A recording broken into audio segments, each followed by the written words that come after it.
In Washington, a solemn vigil, remembering the victims who died 2 years ago and those still being held today. On October the 7th, 64 of my friends and my neighbors were brutally murdered, and 19 were brutally kidnapped.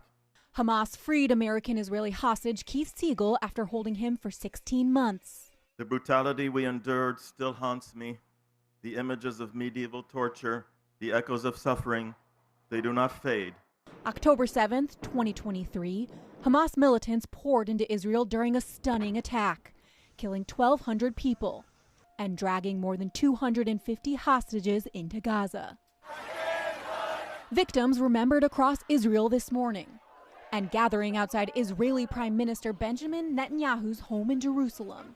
It's been raging for a long time, and I think there's a possibility that we could have peace in the Middle East. President Trump again sounding optimistic that a peace deal is near.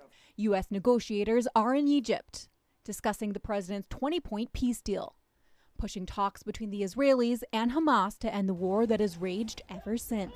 President Trump's plan would drive Hamas from power and free the 48 hostages Hamas is still holding, 20 believed to be still alive. We are going to do everything possible. We have a lot of power, and we're going to do everything possible to make sure everybody adheres to the deal.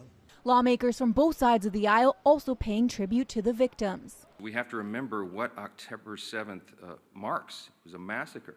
2 years later, it's incredibly important that every single hostage is returned and returned at the same time. Palestinians in Gaza also longing for an end to the war. Local medical officials say more than 67,000 Gazans have been killed in Israeli attacks. Several top White House officials and cabinet members met with former hostages and their families for a breakfast here in Washington this morning. And those families urged the Trump administration to continue fighting for the release of all the October 7th hostages. Melanie Znona, NBC News, Washington.